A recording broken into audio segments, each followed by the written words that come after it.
के छ हालखबर सबै आरामै हुनुहुन्छ। म आज पनि आइसकेको छु।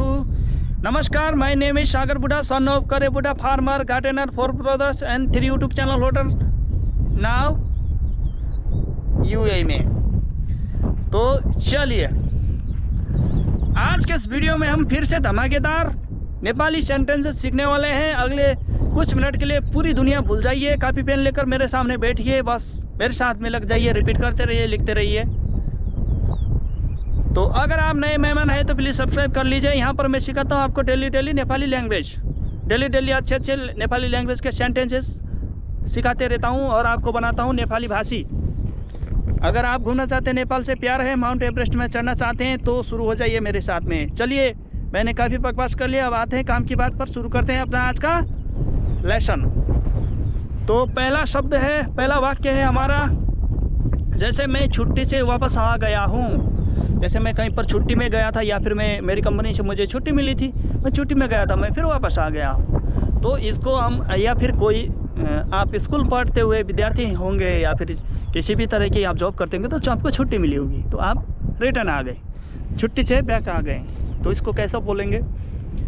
इसको बोलेंगे माँ छुट्टी देखी फिरता आई सके, माँ छुट्टी देखी फिरता आई सके, माँ छुट्टी देखी आई सके, माँ विदा देखी आई सके। इस प्रकार से आप बोल सकते हैं, माँ विदा देखी आई सके, या माँ विदा बिताएर आई सके, या माँ छुट्टी बिताएर आई सके। इतने सारे सेंटेंसेस हैं नेपाली के, बस ध्यान रखने हैं आपको। तो चलिए अगले वाक्य की ओर बढ़ते हैं। जैसे मेरे को किसी ने पूछ लिया आप कहाँ रहते हैं, नेपाली इस प्रकार से पूछते हैं, तपाईं कहाँ बस्नुहुन्छ? तो इसका जवाब है, मैं बोलता हूँ कि मैं जाजरकोट में रहता हूँ, तो मैं बोलूँगा म जाजरकोटमा बस्छु, म जाजरकोटमा बस्छु। अगर आप सुर्खेत से हैं तो सुर्खेत में रहते हैं तो म सुर्खेतमा बस्छु। अगर आप दिल्ली से हैं तो म दिल्लीमा बस्छु। अगर आप बेंगलुरु से हैं तो म बेंगलुरुमा बस्छु। अगर आप पुणे से हैं तो मैं पुणे में रहता हूँ, तो इसको नेपाली में बोलेंगे मैं पुणेमा बस्छु। इसी प्रकार से जगह का नाम शुरू में, उसके बाद मैं बस्छु, ठीक है, माँ बस्छु, ठीक है। इतना सा ध्यान रखना है, बस ये सेंटेंस का निर्माण हो जाएगा। आप कोई सा भी सेंटेंस बना सकते हैं, अगर आपको डाउट है तो नीचे कमेंट में रख सकते हैं, ठीक है, लिखते भी जाइए। सूत्र है यह है कि उस जगह का नाम, फिर उसके बाद माँ बस्छु। चलिए नेक्स्ट क्या है? जैसे नेक्स्ट है कि मैं काठमांडू जा रहा हूँ। जैसे मैं अभी जा रहा हूँगा तो मैं काठमांडू जा रहा हूँ, इसको कैसे बोलेंगे? म काठमाडौँ जाँदैछु, म काठमाडौँ जाँदैछु। इसका मतलब हो गया कि मैं काठमांडू जा रहा हूँ। और यहाँ पर 3 फॉर्म होते हैं, ठीक है ना? एक आने वाला कल, एक अभी जो चल रहा है प्रेजेंट, एक जो है बीत गया भूतकाल, ठीक है, आने वाला फ्यूचर। चलिए भूतकाल में क्या बोलेंगे? म काठमांडू गएको थिएँ, ठीक है, मैं काठमांडू गएको थिएँ, मतलब मैं काठमांडू गया हुआ था। अब कब गया था ये तो टाइम तो नहीं बताया। अगर इसमें बताया होता तो जैसे तारीख, मैं 18 तारीख को काठमांडू गएको थिएँ, मतलब ये हुआ कि मैं 18 तारीख को काठमांडू गया हुआ था। या फिर जैसे मैं कल काठमांडू गया हुआ था, तो इसका मतलब होता है, इसको इस प्रकार से बोलेंगे, मैं हिजो काठमांडू गएको थिएँ। हिजो का मतलब होता है बीता हुआ कल, आज का मतलब होता है आज, भोलि का मतलब होता है आने वाला कल। अब जैसे कल काठमांडू जाऊँगा तो इसको इस प्रकार से बोलेंगे, म भोलि काठमांडू जान्छु, म भोलि काठमांडू जान्छु, ठीक है। इस प्रकार से बोलना है धमाकेदार मचा के। तो चलिए अगले वाक्य की ओर बढ़ते हैं।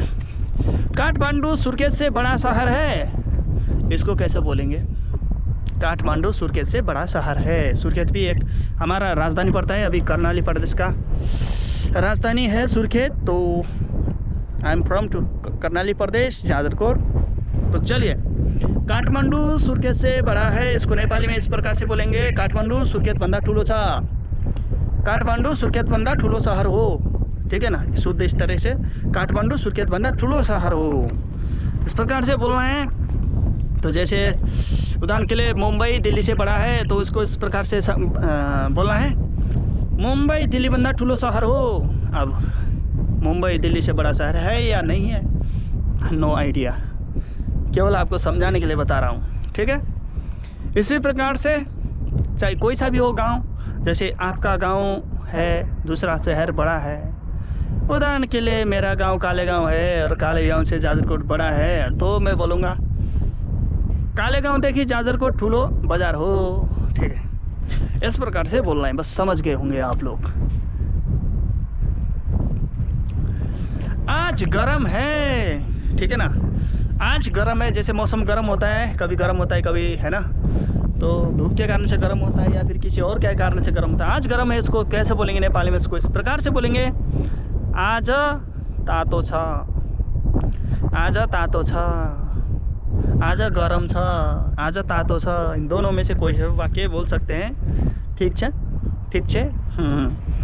इस प्रकार से बोल सकते हैं, आज तातो था। आज ठंडा है, ये देखो आज सच्ची में ठंडा है। इधर हवा चलता है ना, आजकल ये चल रहा है फरवरी का महीना, आज फरवरी के 6 तारीख है, तो यहाँ पर काफ़ी ठंडा है। तो आज ठंडा है, आज ठंडा है, इसको इस प्रकार से बोलें, आज चिसो छ, आज चिसो छ। चिसो मतलब ठंडा होता है, ठीक है ना।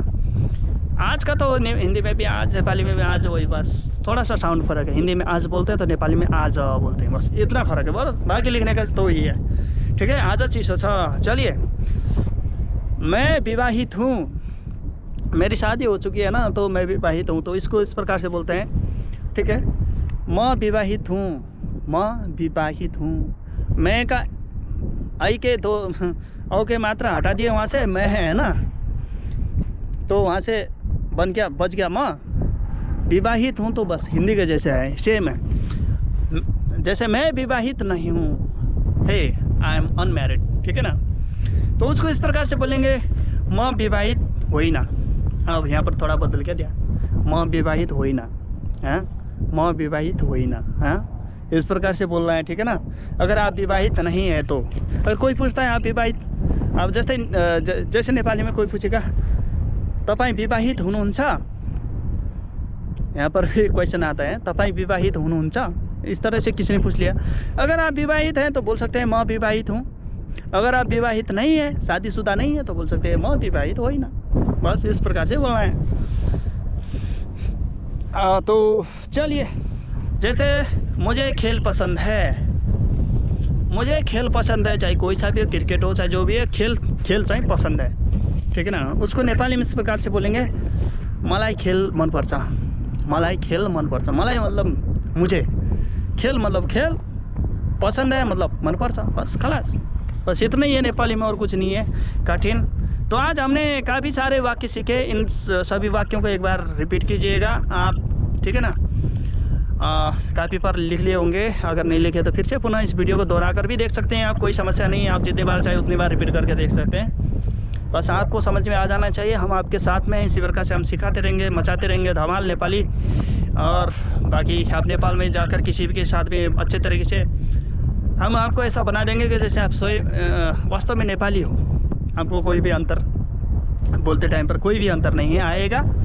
आपके जो फोनिक्स में भी सुधार लाएंगे, सेम नेपाली बना देंगे, तो इससे नेपाली भाषाओं के साथ में आपका तालमेल और अच्छे से बैठ जाएगा, ठीक है ना।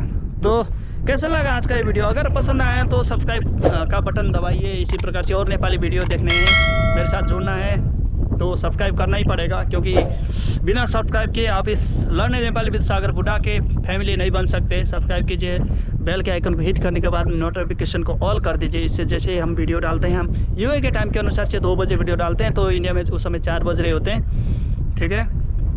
और बाकी और अन्य कंट्री में अलग अलग है, उतना नहीं बता सकते यहाँ पर। इसी प्रकार से लाइक का बटन दबाइए और पप्पू सोल्टी नाम के फेसबुक पेज पर जाकर वहाँ पर लाइक का बटन भी दबाइए। वहाँ पर भी पप्पू सोल्टी के नाम से फेसबुक में ग्रुप है, वहाँ पर जुड़ जाइए और अपने विचार को वहाँ पर भी रखिए। बस आपको जो भी समझ नहीं आता भाई, आपके साथ में नीचे कमेंट में अपना बात रखिए। और आपको अंतिम में मैं पूछता हूँ, काठमांडू सुर्खेत से बड़ा है, इसको नेपाली में कैसा बोलता है, नीचे कमेंट में लिखिए। फिर मिलते हैं अगले वीडियो में, तब तक अपना ध्यान रखिए। Take care, bye bye, see you again.